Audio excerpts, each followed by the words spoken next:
British Prime Minister Theresa May is facing a political crisis over Brexit. She is defending her draft agreement for the UK to leave the European Union. This comes after May's chief negotiator, Dominic Raab, resigned over the plan, in addition to several more officials. Well, earlier, he spoke to our partners at BBC News about the turmoil. Why did you resign?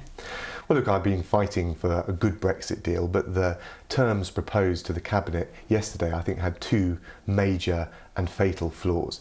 The first is that the terms being offered by the EU threatened the integrity of the United Kingdom, and the second is that they would lead to an indefinite, if not permanent, situation where we're locked into a regime with no say over the rules and the laws being applied, with no exit mechanism. And I think that would be damaging for the economy, but devastating for public trust in our democracy.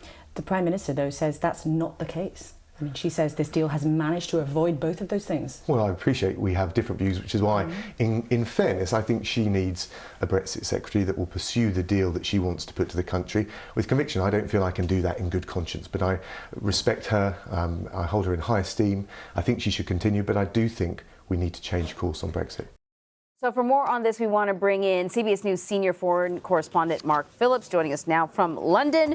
So, Mark, things unfolded quite rapidly today. I mean, I had read, okay, Theresa May is going to be addressing Brexit, and then next thing you know, all these people were jumping ship. What happened? Just to sort of take us through the morning.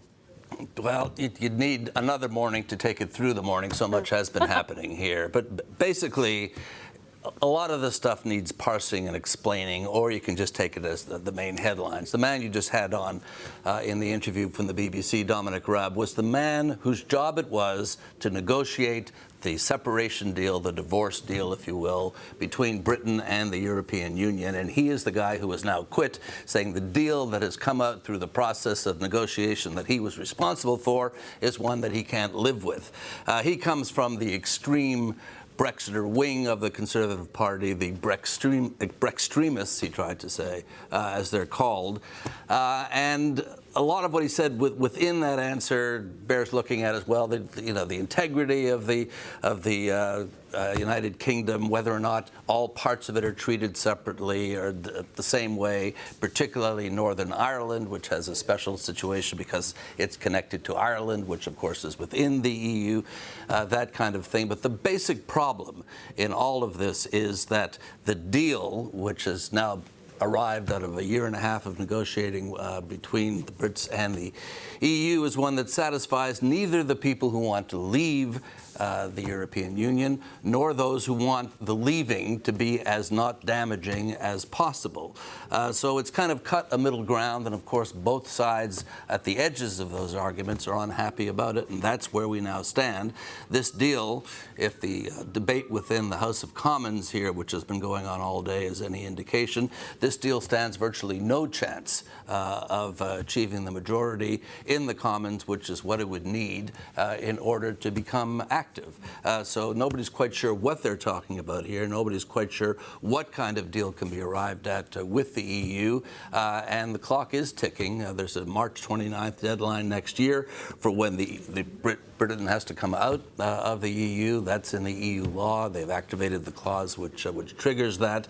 And the very real fear is that without a deal, Brexit will happen. It'll be a hard cliff-edge Brexit, and nobody knows what the economic consequences of that will be. So, Mark, you were right. It sounds complicated. It also sounds chaotic, and that is exactly how Labour Party leader Jeremy Corbyn characterized it when he addressed Parliament earlier. Let's play a little bit of that. The withdrawal agreement and the outline political declaration represent a huge and damaging failure. After 2 years of bungled negotiations, the government has produced a botched deal that breaches the Prime Minister's own red lines and does not meet our 6 tests.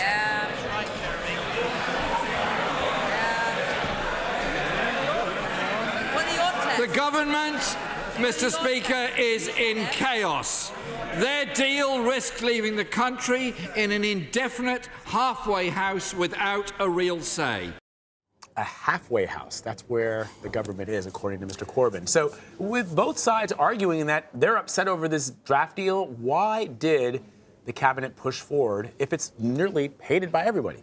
Even there, when you start talking about both sides, there are too many sides to count in here, because the Labour position, he mentions, red lines. Red lines are the objectives that the Prime Minister, Theresa May, had said she would not cross in any negotiation. The six tests are Labour speak for what they thought had to be satisfied in a negotiation. Jeremy Corbyn is saying that none of that's happened, and the result of it is that the Labour Party will not support this deal. Large chunks of the Conservative Party, which does not have its own majority in the Commons, will not support this deal. The other factions in the Commons, the Scottish Nationalists, the Northern Ireland Party, which has been propping up the Conservative government here, have said they will not support this deal. Nobody can see any way that this deal passes. But what happens now is that this has now triggered a summit at the European level next month, or later this month, I think, and then following those discussions, the vote is supposed to happen. So there's a huge game of chicken going on here as to how the votes will ultimately come down. And while all this is happening, Theresa May's leadership is being challenged because a number of her disaffected MPs on the leaving side, on the Brexit side of the argument here, have now filed letters calling for her leadership to be subject to votes of non-confidence among the Conservative MPs here. So we could be facing a leadership issue as well, and Britain having no Brexit deal and effectively no Prime Minister. There you go. There you go, indeed. Mark, thank you so much.